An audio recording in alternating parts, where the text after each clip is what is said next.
Dans l'épître de Paul aux Éphésiens au chapitre 5 et du verset 15 à 16, l'apôtre dira « Prenez donc garde afin de vous conduire avec circonspection, non comme des insensés, mais comme des sages. Rachetez le temps, car les jours sont mauvais. » Dans ce chapitre 5 aux Éphésiens, nous avions vu ensemble que l'apôtre nous exhorte à être imitateurs de Dieu, comme des enfants bien-aimés, et être imitateur de Dieu consiste à imiter premièrement son amour, deuxièmement à marcher dans la lumière, et troisièmement ici, à marcher avec sagesse, non comme des insensés, mais comme des sages. Alors être sage consiste aussi à racheter le temps. Au verset 16, racheter le temps, car les jours sont mauvais. La version parole vivante, transcription dynamique du Nouveau Testament d'Alfred Kuhn, dira concernant ce verset, comportez-vous en gens avisés, qui se rendent compte en quel temps critique nous vivons, et savent tirer le meilleur parti de la période présente. Devenez maître de votre temps, profitez de toutes les occasions favorables, malgré les difficultés de l'heure, oui précisément, parce que nous vivons en un temps où domine le mal. Alors savoir discerner les temps, savoir tirer profit du temps. Rachetez le temps, dira l'apôtre, car les jours sont mauvais. Dans le grec, ce mot racheter a ce sens d'user sagement de toute opportunité de faire le bien, de façon que ce zèle soit la monnaie qui fasse du temps notre propriété, à savoir saisir les occasions de pouvoir repousser le péché et de pouvoir rechercher la justice, tout ce qui est juste. Dans Galates 6, verset 10, il est dit ainsi donc, « Pendant que nous en avons l'occasion, pratiquons le bien envers tous, et surtout envers les frères dans la foi. » Pendant que nous en avons l'occasion. L'occasion ici, c'est kairos. En grec, qui signifie une mesure de temps, un temps fixé et défini, un temps favorable, opportun, un temps propice pour prendre une décision ou entreprendre une action. Kairos signifie aussi un temps convenable, une période limitée de temps, ce que le temps nous apporte, l'état du temps, les choses et les événements dans le temps. Kairos est une période limitée de temps. Alors la question est celle-ci, que faisons-nous de notre temps? Comment gérons-nous le temps que le Seigneur nous donne à passer sur cette terre? Vous savez, le temps sur cette terre est court. Vous avez dû le constater comme moi-même. Si quelqu'un arrive la centenaire, c'est déjà, voyez-vous, beaucoup. Mais l'homme, voyez-vous, sa vie sur cette terre est brève. Dans la rencontre du Pharaon avec Jacob, en Genèse 47, Pharaon dira à Jacob, « Quel est le nombre de jours des années de ta vie ?» Voilà ce que Pharaon demandera à Jacob. Jacob répondit que les jours des années de mon pèlerinage sont de 130 ans. Les jours des années de ma vie ont été peu nombreux et mauvais. Dans le livre de Job, au chapitre 5 au verset 7, il est dit que l'homme naît pour souffrir comme l'étincelle pour voler.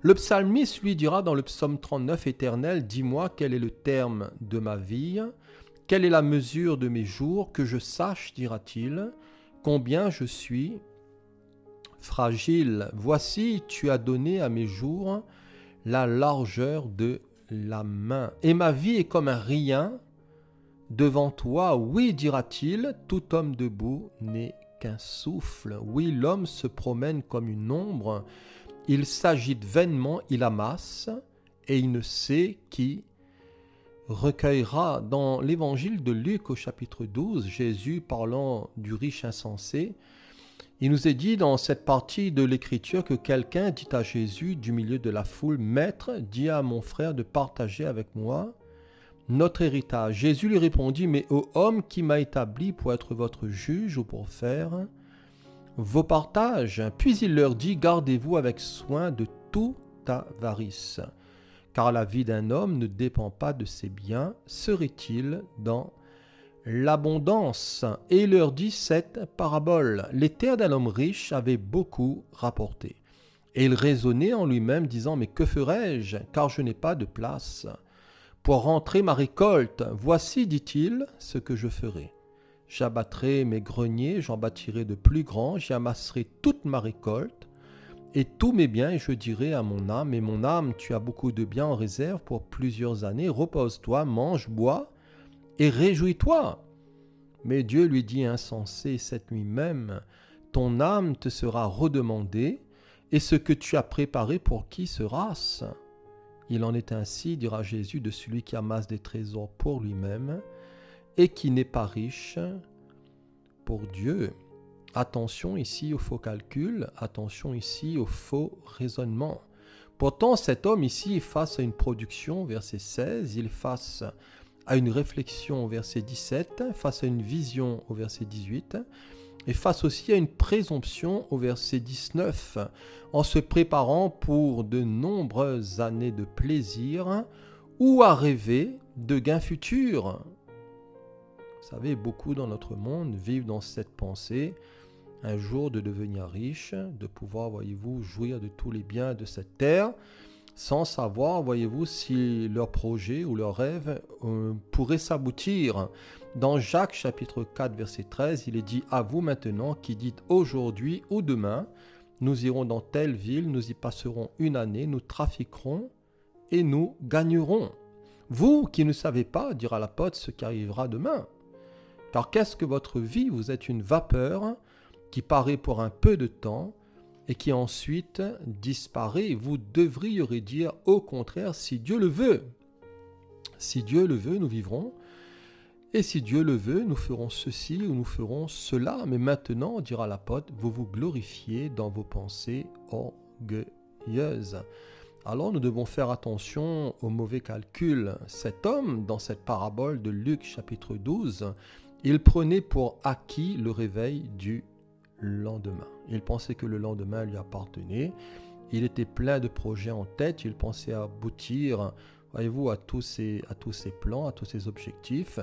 Mais le Seigneur lui dira, mais insensé, cette nuit même, ton âme te sera redemandée. Cette nuit même, lui, cet homme, il pensait en années, mais Dieu compte ici en heures. Et vous savez, qui peut dire le temps qui lui reste?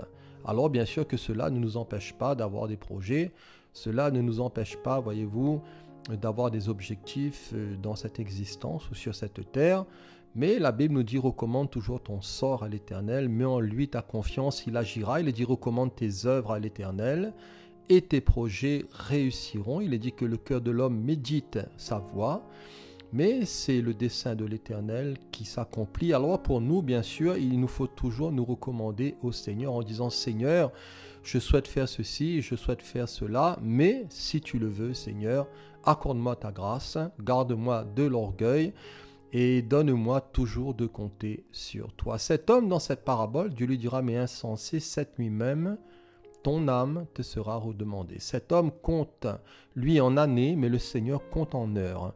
Et ce que tu as préparé, pour qui sera-ce? Vous savez, beaucoup ont préparé, ils se sont amassés beaucoup d'or et d'argent, ils sont devenus très riches. Et au final, après leur mort, voyez-vous, leurs biens a été dilapidés parce que les enfants se sont achetés, voyez-vous, de belles voitures, ont fait des voyages de luxe. Et tout leur travail, voyez-vous, de tous ces gens qui se sont donné toutes sortes de peines, tous leurs biens se sont volatilisés dans des futilités. Alors soyons riches pour Dieu.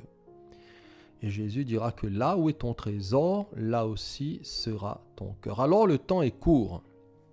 Le temps est court sur cette terre et prenons garde à nous comporter en gens avisés, réfléchis, intelligents, à pouvoir tirer profit ou attirer le meilleur parti de la période présente. Rachetons le temps, car les jours sont mauvais. Et prenons garde aussi au drame des occasions manquées.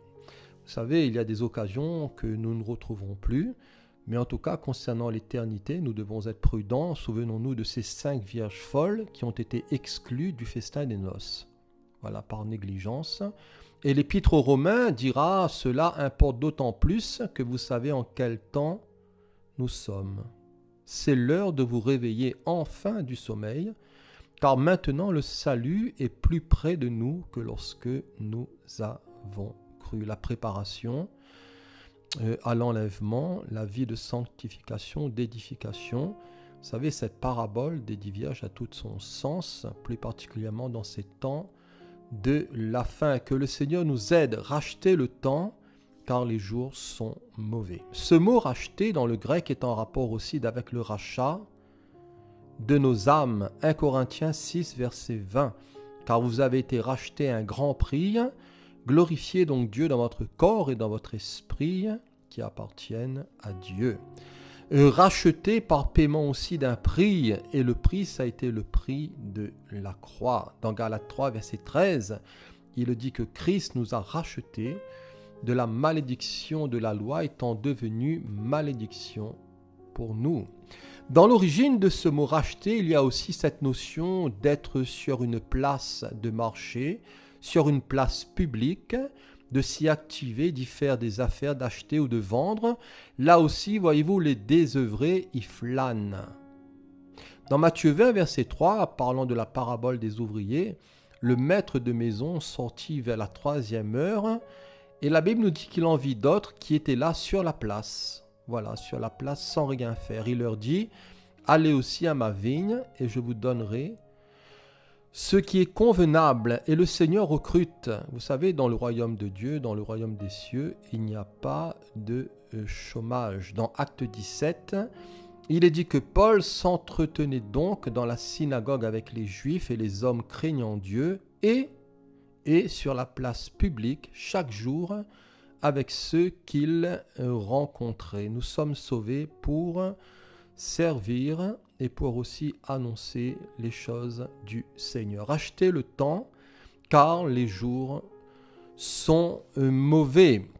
Le temps, c'est le temps de la grâce. Dans Romains 5, 6, il est dit « Car lorsque nous étions encore sans force, Christ, au temps marqué, est mort pour des impies. » Le temps de grâce. Le temps de grâce, c'est un temps de rafraîchissement. Et dans Acte 3, 19, il est dit « Repentez-vous donc et convertissez-vous pour que vos péchés soient effacés, afin que des temps de rafraîchissement viennent de la part du Seigneur. » Vous savez, le Seigneur veut nous rafraîchir. Le Seigneur veut rafraîchir nos esprits. Il veut réparer en nous tous les effets, voyez-vous, de la chaleur, des coups de chaleur, voyez-vous, des difficultés de ce monde, de toutes les vicissitudes de cette existence. En tout cas, le Seigneur désire que nous puissions prendre de l'air frais et que nous puissions revivre avec lui, en lui et par lui. Le temps, c'est un temps de grâce. Le temps, c'est aussi un temps de consécration et de service. Dans Matthieu 24, 45, il est dit « Quel est donc le serviteur fidèle et prudent que son maître a établi sur ses gens pour leur donner la nourriture au temps convenable. Heureux ce serviteur que son maître à son arrivée trouvera faisant ainsi.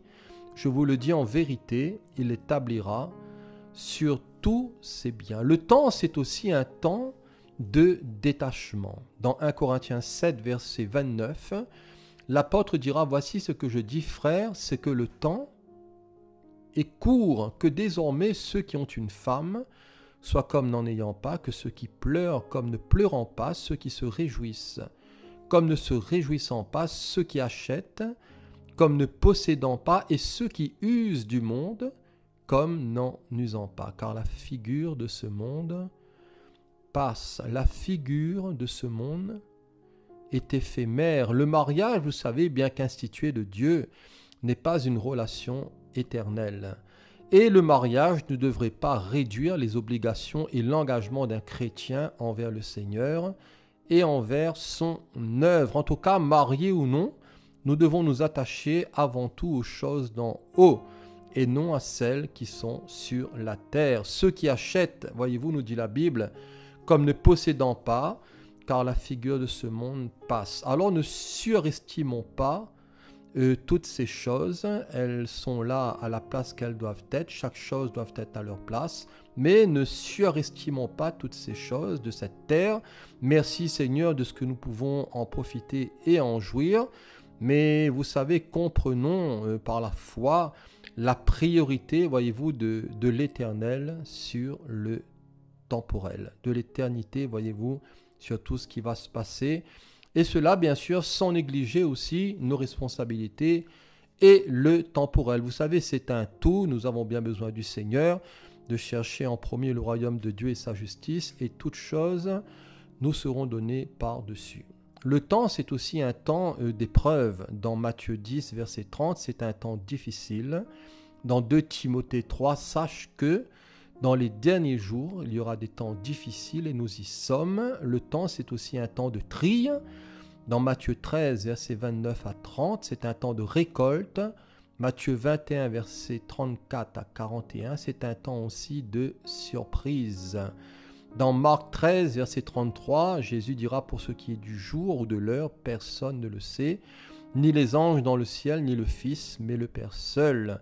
Concernant, voyez-vous, son glorieux retour et son avènement, prenez garde, dira le Seigneur, veillez et priez, car vous ne savez quand ce temps viendra. Quand ce temps viendra, vous ne savez. Alors veillez et priez. Éphésiens 6, 18, l'apôtre dira: faites en tout temps.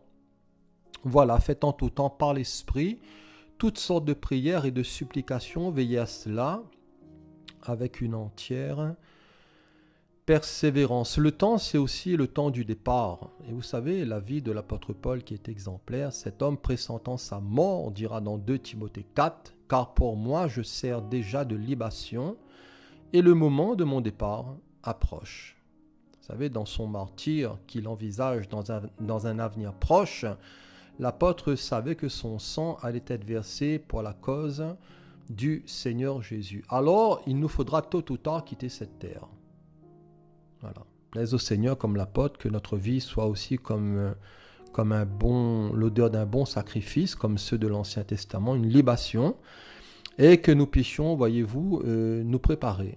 Voilà, nous préparer pour nous présenter devant le Seigneur, que nous soyons revêtus, que nous soyons habillés, que nous ne soyons pas trouvés couverts de honte, ni confus, ni éloignés de lui, mais que nous soyons, voyez-vous, en bonne relation, en bon contact, en bonne communion, que nous ayons une juste communion, relation avec lui, que le Seigneur nous aide à nous préparer, à nous tenir prêts, à nous fortifier, à nous renouveler en lui, parce qu'en lui est la force pour conclure, racheter le temps, car les jours sont mauvais. Voilà, que le Seigneur vous bénisse tous abondamment, et à la prochaine, Dieu voulant.